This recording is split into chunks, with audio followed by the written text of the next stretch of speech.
حضرت حذیفہ بن اسید انصاری رضی اللہ تعالی عنہ فرماتے ہیں کہ حضور تشریف لائے اور ہم کسی امر میں بات کر رہے تھے، تو حضور علیہ السلام نے ارشاد فرمایا کہ تم کس چیز کا تذکرہ کر رہے ہو؟ تو ہم نے عرض کی حضور ہم قیامت کے بارے میں ذکر کر رہے ہیں۔ تو حضور علیہ السلام نے ارشاد فرمایا کہ قیامت اتنی دیر تک قائم نہیں ہوگی جب تک یہ نشانیاں پوری نہ ہو لیں۔ ان میں سے ایک حضور نے دھوئیں کا ذکر فرمایا، دوسرا دجال کا تذکرہ کیا، تیسرا دابۃ الارض یعنی یاجوج اور ماجوج کا تذکرہ کیا کہ وہ نکلیں گے، اس طرح سورج کا مغرب سے نکلنا اس کا ذکر کیا، حضرت عیسیٰ علیہ السلام کے نزول کا ذکر کیا۔ اسی طرح حضور علیہ السلام نے زمین کا 3 جگہوں سے بیٹھ جانے کا ذکر کیا، ایک مشرق میں، ایک مغرب میں اور ایک جزیرہ عرب میں، زمین دھنس جائے گی نیچے، اس کا ذکر کیا۔ اور یمن کی جانب سے ایک آگ نکلے گی جو لوگوں کو دھکیل کر کے شام کے میدان میں لے آئے گی، اس کا تذکرہ کیا۔ فرمایا جب تک یہ نشانیاں پوری نہیں ہو جاتی اتنی دیر تک قیامت قائم نہیں ہوگی۔ تو یہ قیامت کے آنے سے قبل جو ہیں وہ نشانیاں ہیں جو ظاہر ہوں گی۔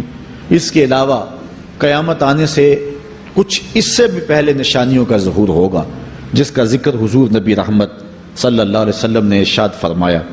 حدیث جبریل اس پہ بہت معروف ہے، جس کو حضرت عمر بن خطاب رضی اللہ تعالیٰ عنہ روایت کرتے ہیں۔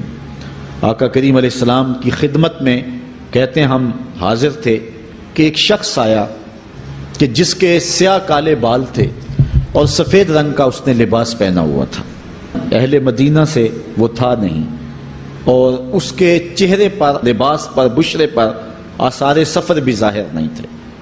اگر مقامی ہوتا تو ہم جانتے ہوتے، اور اگر باہر سے آیا ہوتا تو اس کے چہرے پر، لباس پر جو ہے وہ سفر کے آثار ہوتے۔ اس زمانے میں اس طرح کے سفر تو نہیں تھے آسانی اور سہولت والے، تو جو بھی سفر کر کے دور سے آتا تو اس کا چہرہ بتاتا یہ مسافر ہے۔ تو کہا مسافر لگتا نہیں تھا اور اہل مدینہ سے تھا نہیں۔ ہم پریشان تھے کہ یہ کون ہے، لیکن وہ آیا اور حضور علیہ السلام کی خدمت میں اپنے زانو بچھا کر کے بیٹھ گیا۔ فَأَسْنَدَ رُكْبَتَيْهِ إِلَىٰ رُكْبَتَيْهِ، اپنے دونوں گھٹنے اس نے حضور علیہ السلام کے گھٹنوں سے جوڑے اور حضور کی خدمت میں یوں ادب سے بیٹھ گیا۔ پھر اس نے حضور علیہ السلام سے اسلام کے بارے میں پوچھا، حضور علیہ السلام نے جواب دیا۔ پھر اس نے کہا بالکل آپ نے سچ فرمایا ہے۔ ہم حیران ہوئے، خود ہی سوال کرتا ہے اور خود ہی تصدیق کرتا ہے۔ پھر اس نے حضور سے ایمان کے بارے میں پوچھا، حضور نے کچھ ارشاد فرمایا ایمان یہ ہے، تو اس نے کہا بالکل صدقتا، آپ نے سچ کہا ہے۔ تو ہم پھر حیران ہوئے کہ خود ہی یہ سوال پوچھ رہا ہے اور خود ہی اس کی تائید کر رہا ہے۔ پھر اس نے احسان کے بارے میں پوچھا، تو حضور علیہ السلام نے اس کو جواب دیا کہ احسان یہ ہے کہ اللہ کی عبادت اس طرح کرے کہ تو اسے دیکھ رہا ہے، اور اگر یہ کیفیت نہیں ہے تو کم از کم یہ کیفیت پیدا کر لے کہ وہ تجھے دیکھ رہا ہے۔ اس نے کہا آپ نے سچ کہا۔ پھر اس کے بعد اس نے کہا مجھے اب قیامت کے بارے میں بتائیں۔ حضور علیہ السلام نے فرمایا جو ہے وہ مسئول سائل سے عالم نہیں ہے۔ تو اس نے کہا اچھا پھر مجھے قیامت کی کچھ نشانیاں بیان فرما دیں۔ تو حضور علیہ السلام نے اس شخص کو جو نشانیاں بیان فرمائیں وہ یہ تھی کہ لونڈی اپنی مالکہ کو جنم دے گی، بکریاں چرانے والے، اونٹ چرانے والے، ننگے پاؤں والے اور ننگے بدن والے تم دیکھو گے کہ عمارتیں بنانے میں ایک دوسرے سے آگے بڑھنے کی کوشش کریں گے۔ بہرحال تھوڑی دیر تک وہ حضور کی خدمت میں بیٹھا رہا۔ اس کے بعد جب چلا گیا تو تھوڑی دیر گزری تو حضور نے فرمایا عمر جانتے ہو یہ شخص کون تھا؟ عرض کی اللہ و رسولہ عالم، اللہ اور اس کا رسول جانتا ہے۔ فرمایا یہ جبریل امین تھا جو تمہیں تمہارا دین سکھانے کے لیے آیا تھا۔ تو حضرت جبریل امین نے آ کر کے حضور سے جو 4 سوالات کیے ان میں سے ایک سوال یہ تھا قیامت کب آئے گی اور قیامت کی نشانیاں کیا ہیں؟ تو حضور نے یہ نشانیاں بیان فرمائیں کہ لونڈی اپنی مالکہ کو جنم دے گی، اور یہ نشانی اب ہمارے سامنے ہے کہ آج اولادیں اپنے جو ہے وہ ماں باپ کی آقا بنی ہوئی ہیں، بیٹی آج ماں کی حکمران بنی ہوئی ہے۔ یہ دور جس کی نشاندہی کی وہ بالکل آج ہمارے سامنے ہے۔ حضرت ابو ہریرہ رضی اللہ تعالیٰ عنہ سے ایک روایت ہے جس کو نبی رحمت صلی اللہ علیہ وآلہ وسلم سے وہ بیان کرتے ہیں، بینما النبی صلی اللہ علیہ وسلم یحدث اذ جاء اعرابی فقال متی الساعہ۔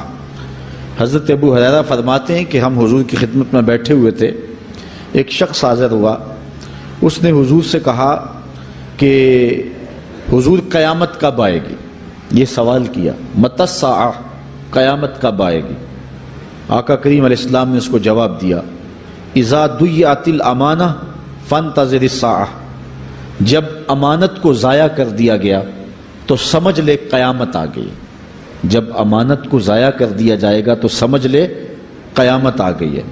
قالا کیف اضاعتھا، عرض کی حضور امانت کو ضائع کرنا کیا مفہوم رکھتا ہے، اس کا مطلب کیا ہے؟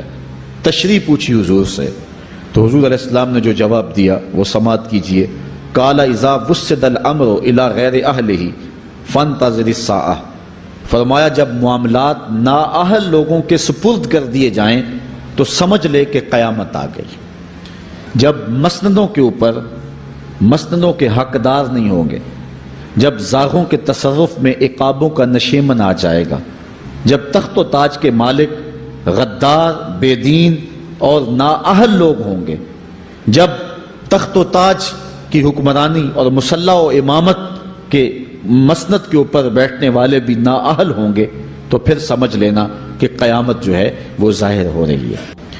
حضرت انس رضی اللہ تعالی عنہ سے ایک روایت ہے، کہتے ہیں سمعت رسول اللہ صلی اللہ علیہ وسلم یقول، میں نے حضور علیہ السلام کو فرماتے ہوئے سنا ہے۔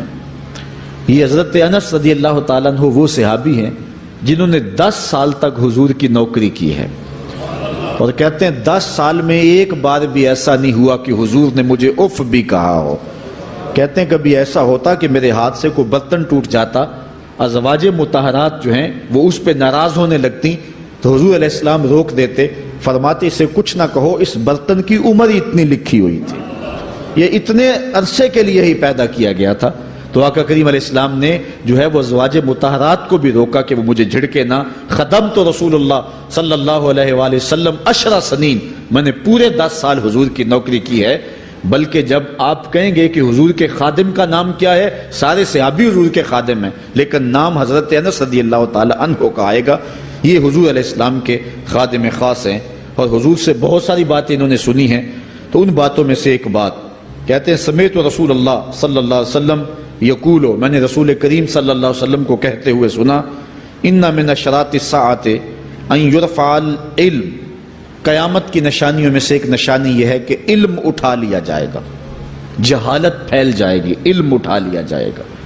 آج لفظ زیادہ ہو گئے ہیں، انفارمیشن زیادہ ہو گئی ہے، لیکن جس کو علم کہا جاتا ہے، جو مومن کے سینے کا جمال اور نور ہے، آج وہ اٹھا لیا گیا ہے۔ آج لوگ کہتے ہیں جی جتنا علم آج ہے اتنا علم پہلے تو نہیں تھا۔ آج کوئی غزالی دکھاؤ، کوئی رازی دکھاؤ، کوئی رومی دکھاؤ، کوئی احمد بن حنبل جیسا شخص دکھاؤ، کوئی محمد بن حسن شیبانی جیسا شخص دکھاؤ، کوئی امام ابو حنیفہ کے نالین کی خاک جیسا شخص بھی دکھاؤ، تو یہ ایک غلط بات ہے کہ جی پہلے زمانے میں اتنا علم نہیں ہوتا تھا، اب علم بہت زیادہ ہو گیا، جی علم بہت زیادہ پھیل گیا۔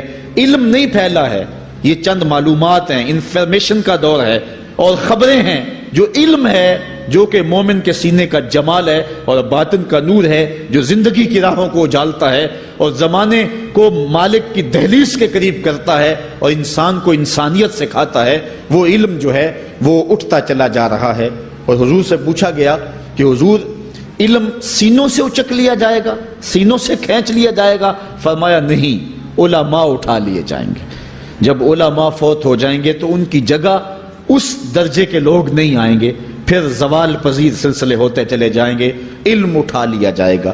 جب سینے علم سے خالی ہو جائیں گے تو پھر قیامت آ جائے گی۔ اس لیے حضور علیہ السلام کا فرمان ہے، کائنات کی ہر شے علماء کی زندگی کی دعائیں مانگتی ہے، حتی الحیتان فی البحر، یہاں تک کہ سمندروں اور دریاؤں کے اندر مچھلیاں بھی علماء کی زندگی کی دعائیں مانگتی ہیں۔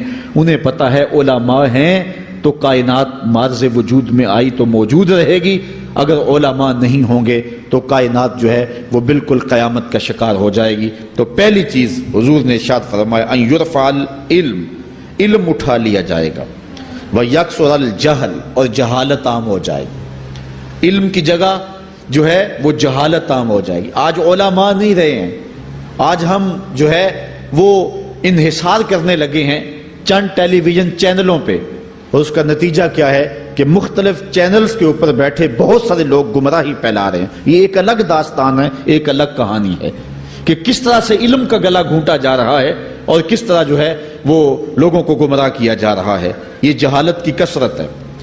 اور تیسری بات جو حضور نے ارشاد فرمائی، وَيَكْثُرَ الزِّنَا، زنا عام ہو جائے گا۔ نظر کا زنا یہ تو اس زمانے کے اندر برا رہا ہی نہیں ہے، لوگ اس میں کوئی آر ہی نہیں سمجھتے۔ کسی کی بہن اور بیٹی کو دیکھنا اور اپنی آنکھوں کو شہوات سے بھرنا، یہ بندہ محسوس ہی نہیں کرتا ہے۔ حضور علیہ السلام نے ارشاد فرمایا، من زنا زنیا بہی ولو بہی تان دارہی، جس نے زنا کیا یہ عمل اس کے گھر بھی لوٹے گا، اگرچہ وہ اپنی دیواریں اونچی اونچی کیوں نہیں کر لیتا۔ اگر آج کوئی کسی کی بہن بیٹی پر اپنی نظروں کو غلیظ کرتا ہے تو وہ یہ کیسے کہہ سکتا ہے کہ میری بہن اور میری بیٹی کسی کی گندی نظروں کا شکار نہیں ہوگی؟ یہ مقافات عمل ہیں۔ گندم از گندم بروید جو ز جو، از مقافات عمل غافل مشو۔ اس لیے بدکاری پھیل جائے گی، نظر کی بدکاری اور ہر طرح کی بدکاری، اور یہ اتنا برا اور کبھی کام ہے کہ اللہ تعالیٰ جل شانہ نے قرآن مجید میں اسے کھلی بے حیائی قرار دیا ہے۔